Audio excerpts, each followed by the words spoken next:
In this video, we're going to go over section 5.5 from your textbook, which is about the fundamental theorem of calculus.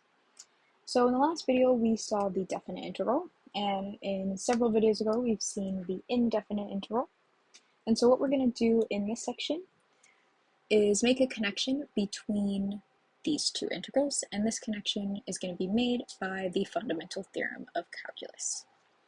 So to introduce this concept here, let's look at this example. Suppose that the daily cost function for a small manufacturing firm is given by this function here.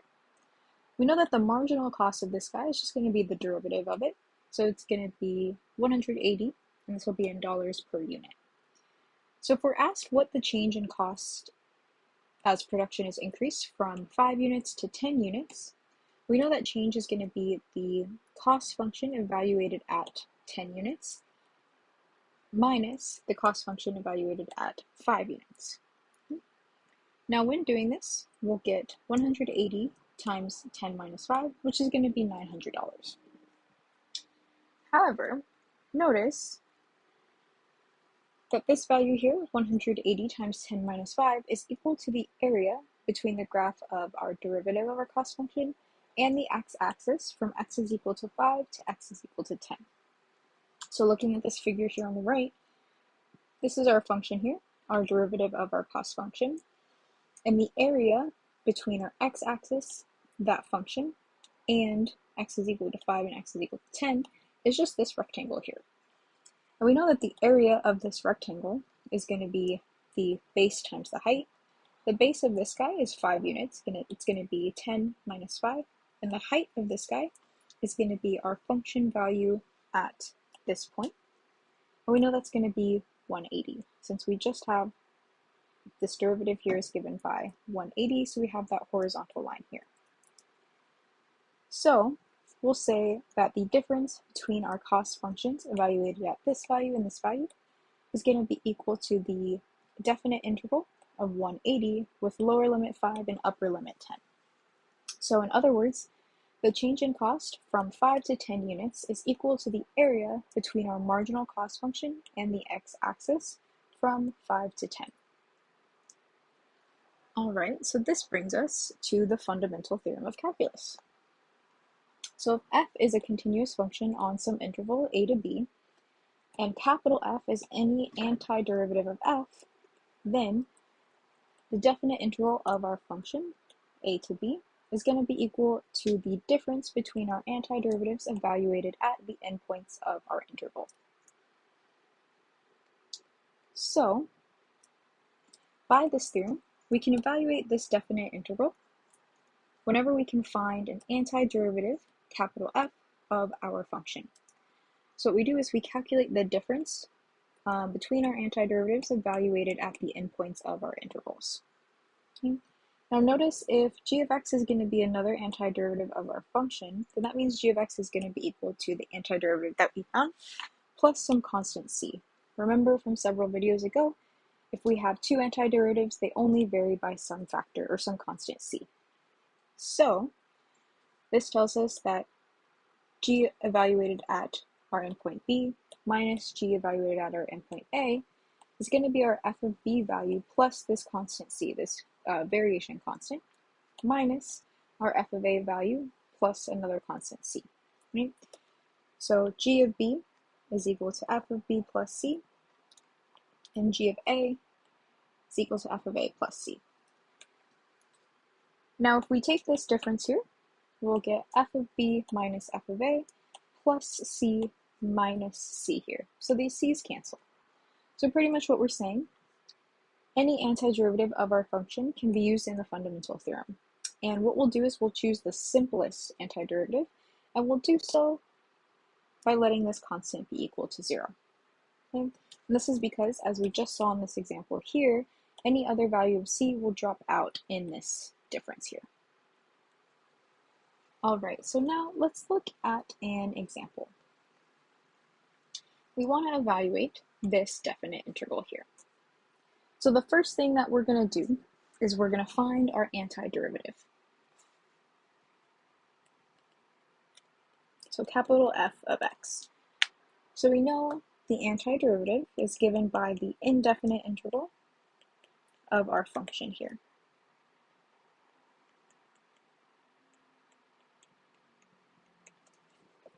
All right.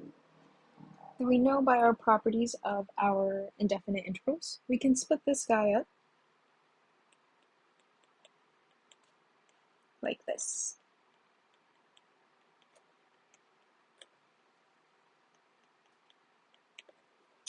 All right. And when doing so, we know that we can pull these constants out in front. And so we're going to evaluate indefinite interval of x dx here, definite interval of e to the x here, and 1 over x here. Doing so, we're going to get 4x squared over 2 here, minus 2e to the x here, plus 5 times ln of x here. And remember, we do technically have this constant plus c, but we're going to choose the simplest antiderivative. So we're going to let c be equal to 0, like we mentioned up there. All right, so simplifying this a little bit, we'll get 2x squared minus 2e to the x plus 5 ln x. Now, the fundamental theorem of calculus, which I'm going to abbreviate as FTC here, says this here. So, this tells us that the definite integral of our function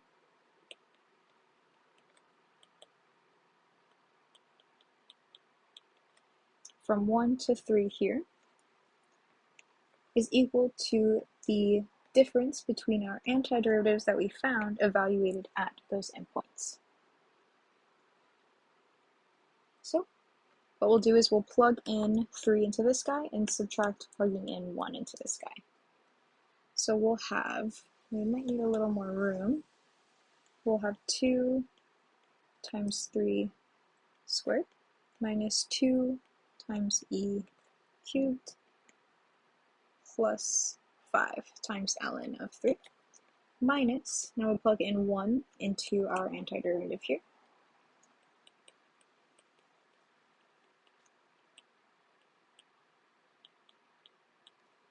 So we'll get this here. Now for this one, I plugged it into a calculator, and so we'll get this is approximately equal to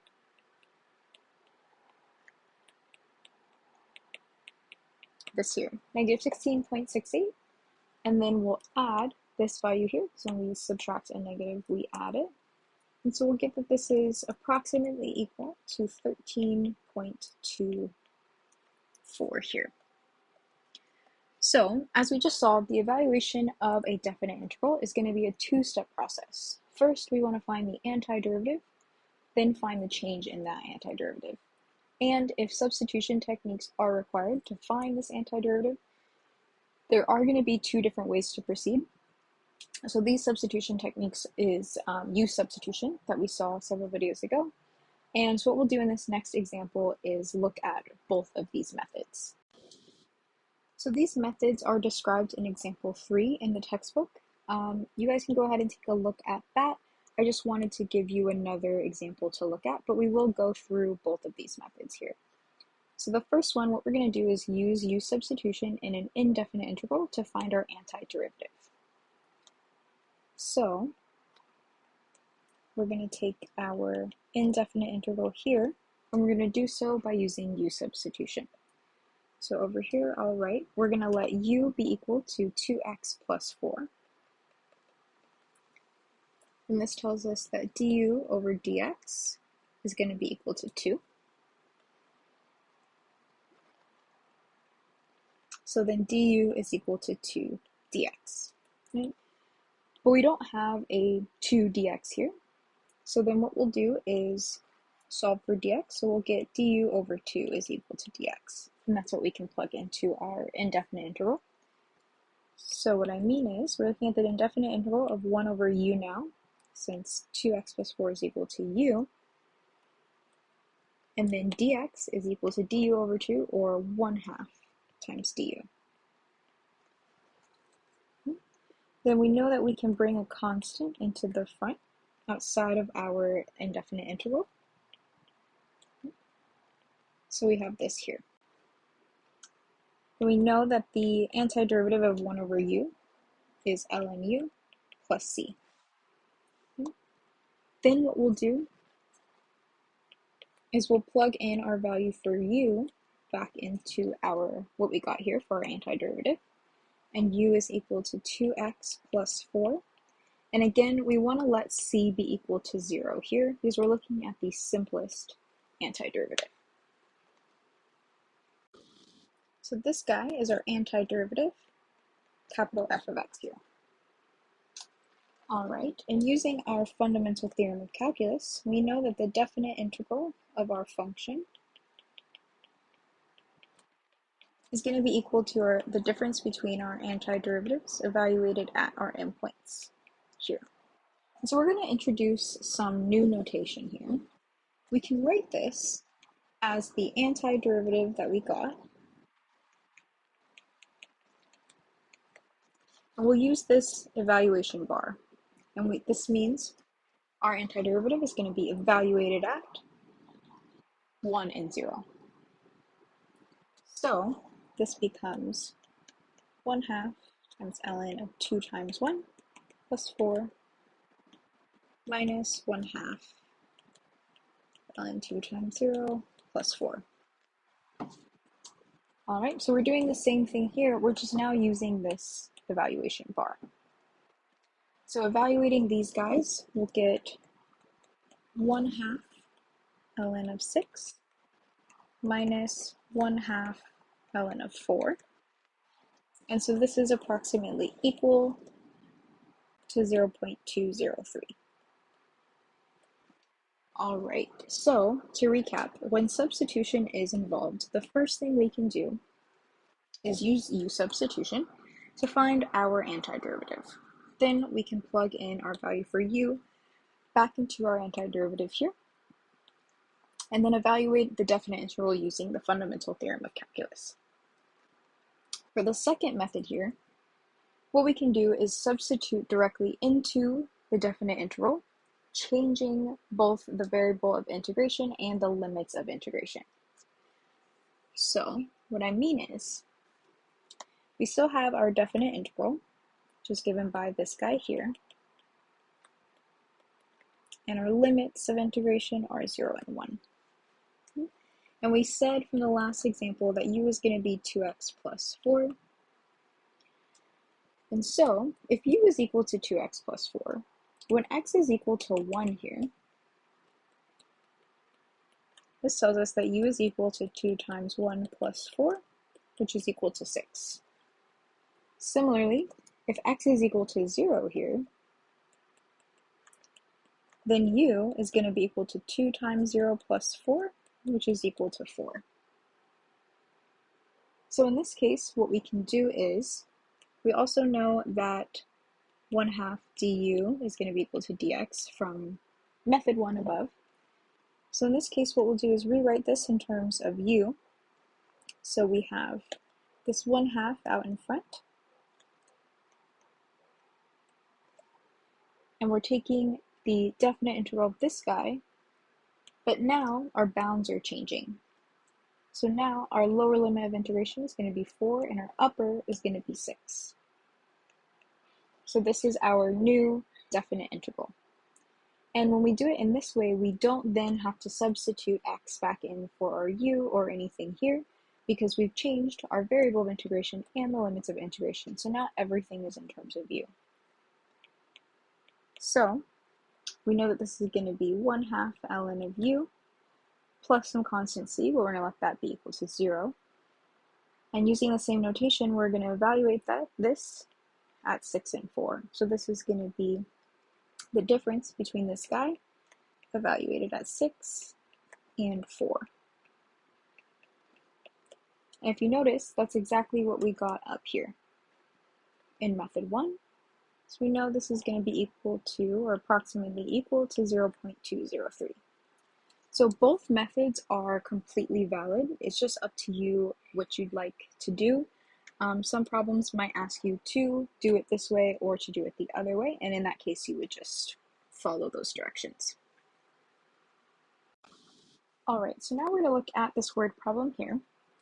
Let's say a company manufactures X amount of HD TVs per month, and the monthly marginal profit is given that by this guy here, where X is in between 0 and 3,000. So the company is currently manufacturing 1,400 HD TVs per month, but is planning to increase this production. And so we want to find the change in the monthly profit if monthly production is increased to 1,500 HD TVs. So we know that if this guy is the marginal profit here, then our monthly profit is going to be the antiderivative of this guy. And so if we want to find the change in the monthly profit, if we go from 14 to 1,500 HD TVs, we know that's going to be given by this difference here. All right. But first we need to actually find the profit function here. So take the antiderivative of this guy. But we know by the fundamental theorem of calculus that this guy is exactly equal to the definite integral from 1,400 to 1,500 of our marginal profit function here. Okay, so that's exactly what we'll do. We'll take this integral of 300 minus 0.2x. So the first thing we're going to do is find the antiderivative of this guy. We know that the antiderivative of 300 is going to be 300x. And then the antiderivative of 0.2 times x is going to be 0.2 times x squared over 2. And then remember, we need to evaluate this at our endpoints. So 1,500 and 1,400 here. All right, so just to recall that this guy is our antiderivative of this guy. So that means this is p of x here. And then we're going to take the difference between p of x evaluated at 1,500 and p of x evaluated at 1,400. So doing so, I'm going to need some more room, so I'll go all the way over here. 0.2 divided by 2 is going to be 0.1. And then we're going to subtract out this evaluated at 1,400.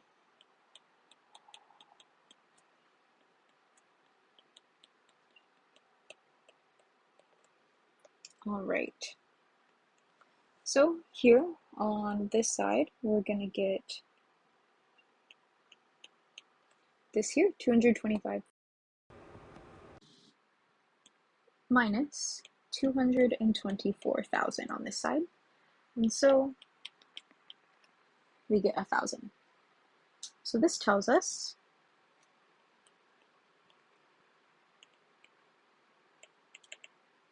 increasing the monthly production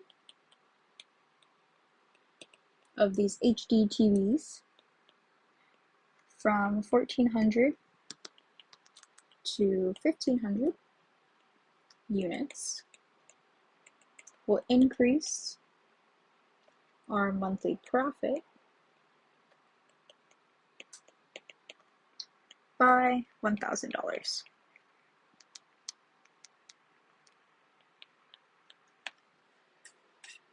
All right.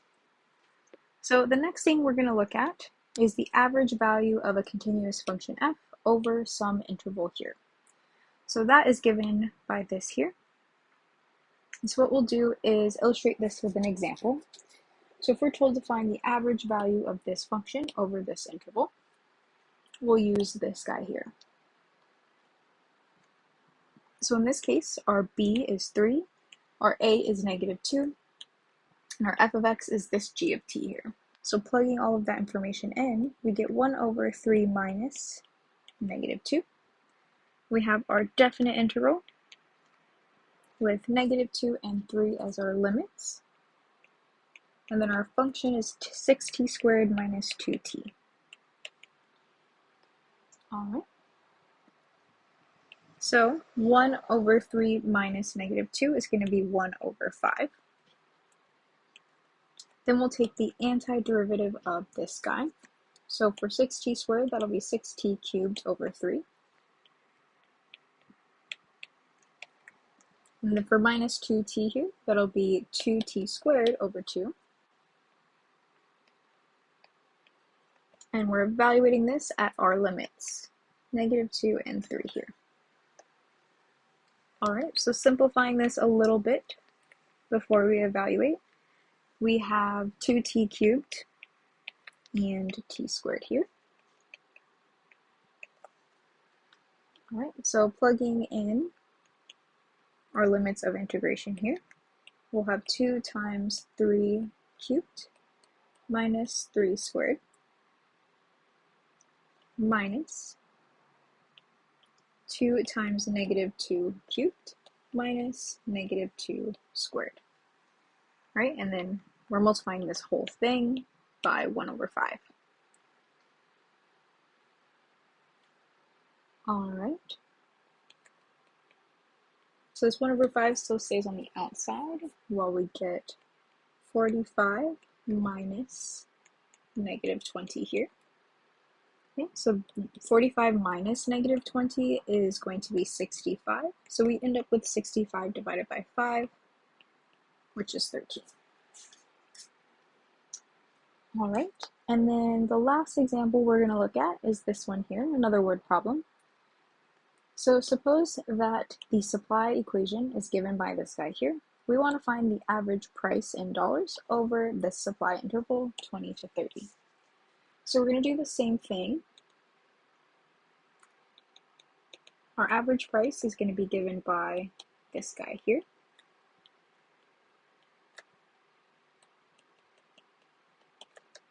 So plugging in our information, we're going to get 1 over 30 minus 20 here. This is our b value, and this is going to be our a value. So these are going to be our limits of integration. And this is the guy that we want to find our antiderivative for. All right, so let's simplify this a little bit. We have 1 over 10 here. We can also pull this 10 outside of our integral.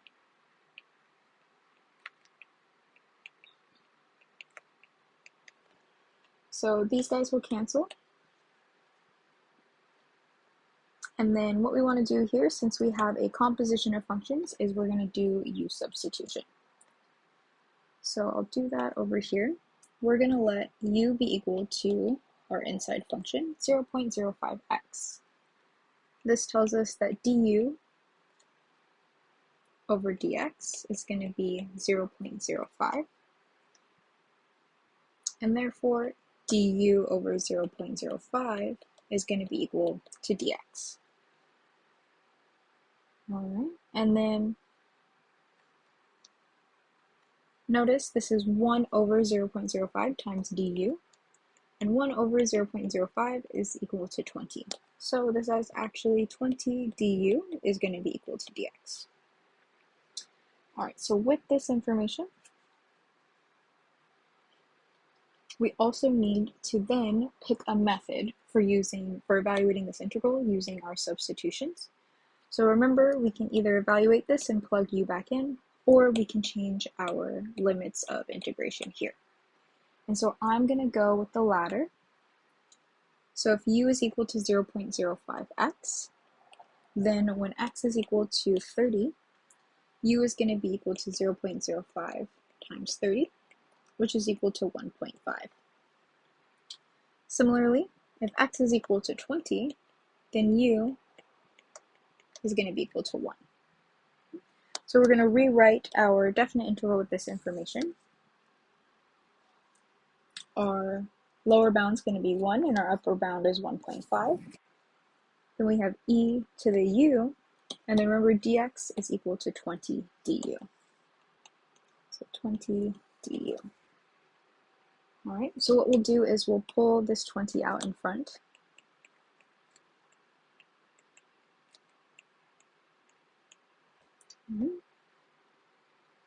We know that the antiderivative of e to the u is just e to the u. So we have 20 times e to the u, and we want to evaluate this at our limits of integration here. So this will be equal to e to the 1.5 minus e to the 1. And then evaluating this, it's approximately equal to 35.27 here. Alright, so that was our video for the fundamental theorem of calculus.